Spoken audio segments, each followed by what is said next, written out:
첫 훈련부터 블랙퀸즈의 서열이 흔들렸다. 박민서가 공을 잡고 던지고 배트를 휘두르는 순간 기존 선수들의 표정이 달라졌다. 단순히 잘하는 신입이 들어온 정도가 아니었다. 유격수 수비와 강한 송구, 빠른 배트 스피드, 안정된 중심 이동까지 이미 실전에 투입할 수 있는 움직임이었다. 지도자가 타격을 봐주려 하자 이미 잘 치는데 무엇을 더 봐야 하느냐는 반응이 나올 정도였다. 환영의 분위기 속에서도 기존 선수들은 웃으며 말했다. 우리 이제 정말 분발해야 돼. 그 말에는 농담보다 더 큰 긴장감이 담겨 있었다.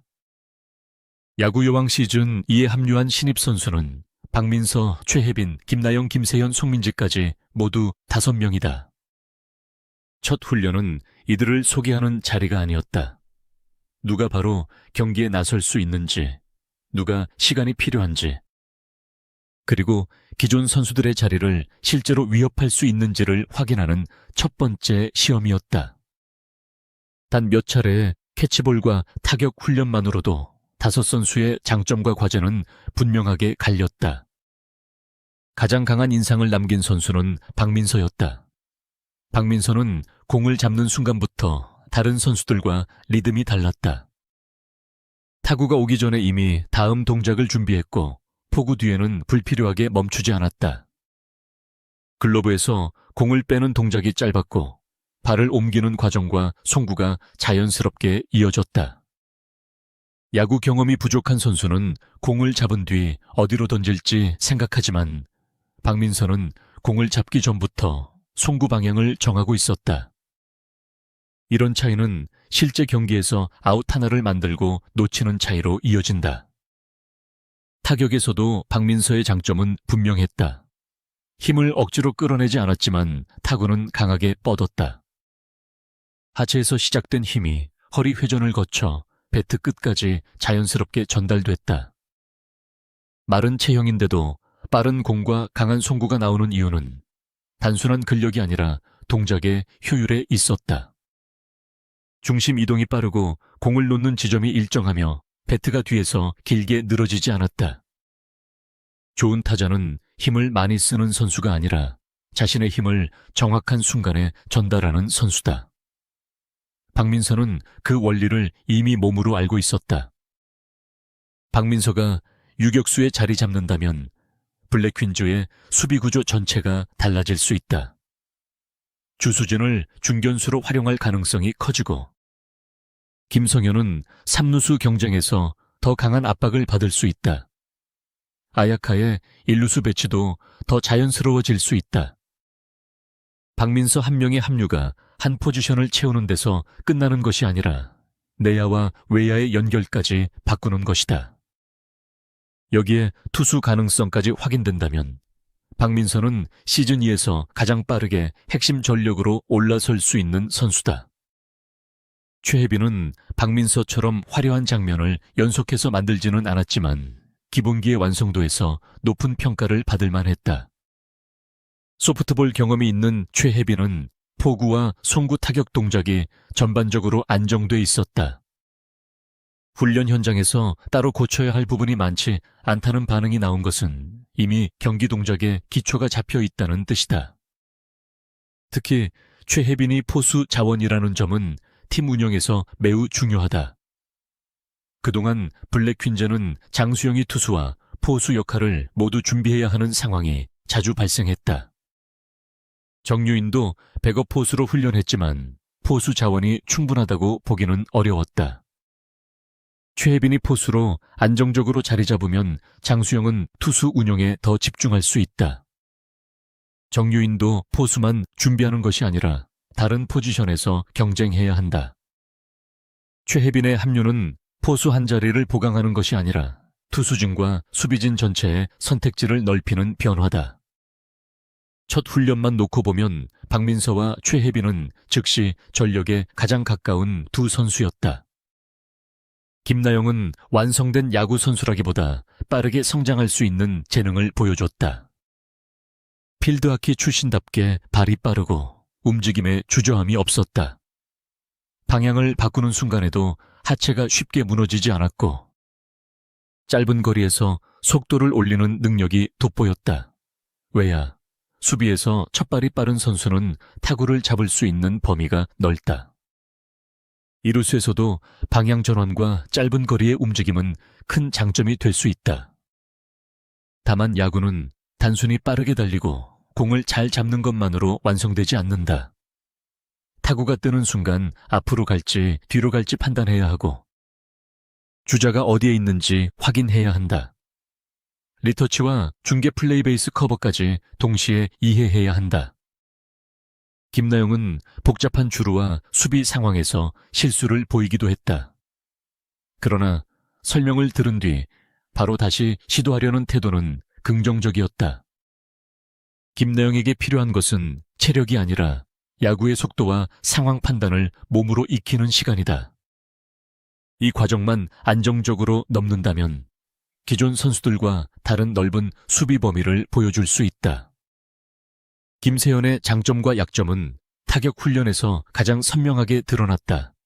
테니스 선수 출신인 김세현은 공을 맞히는 감각과 몸통 회전 능력을 갖고 있었다. 문제는 배트가 공 앞으로 나오는 속도였다.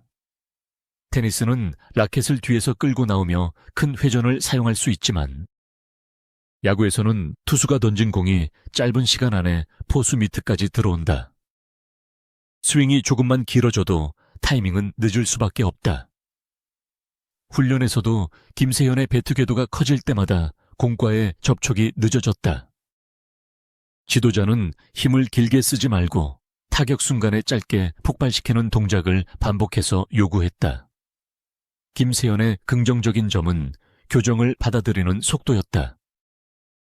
처음에는 배트가 크게 돌아 나왔지만 반복 훈련이 이어지자 스윙이 조금씩 짧아졌다. 당장 중심 타선에 배치하기보다는 하위 타순이나 대타로 실전 감각을 쌓는 과정이 필요하다. 그러나 타격 메커니즘이 정리된다면 테니스에서 길러진 회전 능력이 장타로 연결될 가능성도 있다. 송민지는 어깨에서 가장 강한 가능성을 보여줬다. 포구 자세와 발의 위치는 더 다듬어야 했지만 공을 던졌을 때 나타나는 힘과 방향성은 분명했다. 배드민턴 선수는 짧은 순간에 어깨와 손목을 폭발적으로 사용하는 데 익숙하다. 송민지의 강한 송구 역시 이런 운동 경험에서 나온 것으로 볼 수 있다. 그러나 강한 어깨만으로 좋은 수비수가 되는 것은 아니다. 공을 잡는 자세가 불안하면 힘을 제대로 사용할 수 없고 발의 위치가 무너지면 송구 방향도 흔들린다. 송민지는 포구에서 송구까지 이어지는 스텝을 안정시키는 것이 우선이다. 외야, 수비와 투수 훈련을 함께 진행한다면 활용 범위는 더 넓어질 수 있다.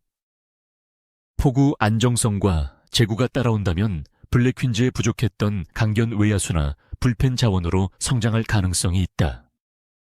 첫 훈련에서 완성도는 박민서와 최혜빈보다 낮았지만 팀에 없던 강한 어깨라는 무기는 분명했다.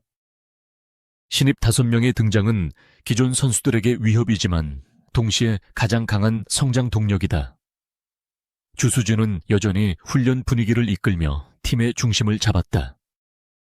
정유인과 김성현, 이수연, 최현미도 시즌 1과 비교해 움직임이 좋아졌다는 점을 보여줬다. 그러나 이제 열심히 했다는 사실만으로 출전 시간을 보장받기는 어렵다.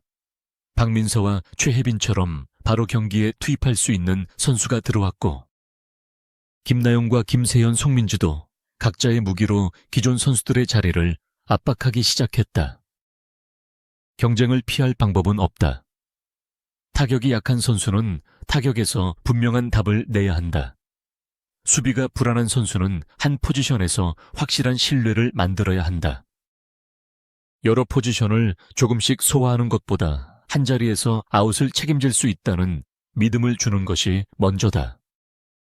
시즌 2에서 출전 시간을 얻기 위해서는 이름이나 이전 시즌의 경험이 아니라 현재의 경기력으로 증명해야 한다.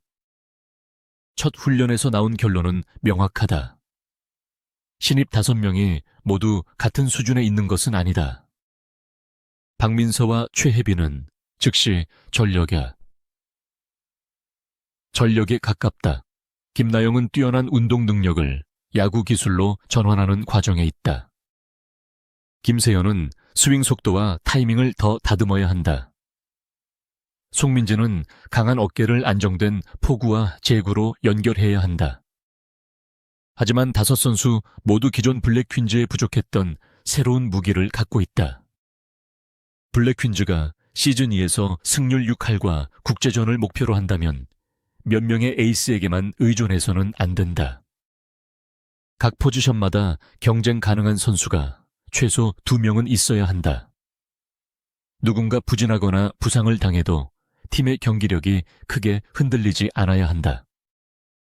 그런 의미에서 이번 신입 5명의 합류는 단순한 선수 보강이 아니다. 팀의 기준과 훈련 강도, 주전 경쟁의 수준을 동시에 끌어올리는 변화다. 신입 선수들의 실제 가치는 개인 기록만으로 판단할 수 없다. 박민서가 유격수에서 수비의 중심을 잡으면 다른 선수들은 더 익숙한 위치에서 움직일 수 있다. 최혜빈이 포수 마스크를 안정적으로 맡으면 투수 교체와 수비 배치도 훨씬 유연해진다. 김나영의 빠른 발은 대주자와 외야 수비에서 즉시 활용할 수 있고, 김세현의 타격은 경기 후반 한 번의 장타를 기대할 수 있는 선택지가 된다. 송민지의 어깨는 외야에서 추가 진루를 막거나 짧은 이닝을 책임지는 불펜 카드로 발전할 수 있다. 결국 5선수는 서로 다른 방식으로 팀의 약점을 채운다. 기존 선수들의 반응이 솔직했던 이유도 여기에 있다. 단순히 연습을 잘하는 신입이라면 시간이 지나면 적응할 수 있다. 하지만 이번 신입들은 이미 한두 가지 확실한 장점을 갖고 들어왔다. 박민서에게는 완성도 높은 공수 기본기가 있었고, 최혜빈에게는 포수 경험이 있었다. 김나영에게는 빠른 발과 강한 하체가 있었으며, 김세현에게는 회전 능력과 공을 맞히는 감각이 있었다. 송민지에게는 강한 어깨가 있었다. 기존 선수들이 느낀 압박은 막연한 불안이 아니라 눈앞에서 확인한 경기력에서 나온 것이었다. 이 경쟁은 팀을 무너뜨리는 갈등이 아니라 블랙 퀸즈가 더 강해지기 위해 반드시 거쳐야 할 과정이다. 주전 자리를 지키려는 선수와 그 자리를 빼앗으려는 선수가 같은 훈련장에서 부딪힐 때 훈련의 밀도는 높아진다. 평범한 실수 하나도 가볍게 넘길 수 없고, 한 번의 좋은 플레이가 다음 기회로 이어질 수 있다. 시즌 2의 블랙 퀸즈가 달라질 수 있는 가장 큰 이유는 바로 이 긴장감이다. 첫 훈련은 신입 선수들의 환영식이 아니었다. 누가 경기에 나설 자격이 있는지 증명하기 시작한 첫 번째 시험이었다. 가장 먼저 압도적인 답을 내놓은 선수는 박민서였다. 그러나 진짜 변화는 박민서 한 명에게서 끝나지 않았다. 최혜빈은 포수 운영의 폭을 넓혔고, 김나영은 속도와 수비 범위를 보여줬다. 김세현은 교정 속도와 장타 가능성을 남겼고, 송민지는 강한 어깨라는 분명한 무기를 제시했다. 신입 5명이 함께 블랙 퀸즈의 기준을 끌어올리기 시작한 것이다. 이제 기존 선수들도 달라져야 한다. 시즌 1의 경험은 출발점일 뿐이다. 시즌 2의 주전 자리는 이미 정해진 것이 아니라 매 훈련과 매 경기에서 다시 증명해야 하는 자리다. 첫날부터 서열을 흔든 박민서와 4명의 신입 선수들. 이들이 실제 경기에서도 같은 경쟁력을 보여준다면 블랙 퀸즈는 이전과 전혀 다른 팀이 될 수 있다. 그리고 그 변화는 이미 첫 훈련에서 시작됐다.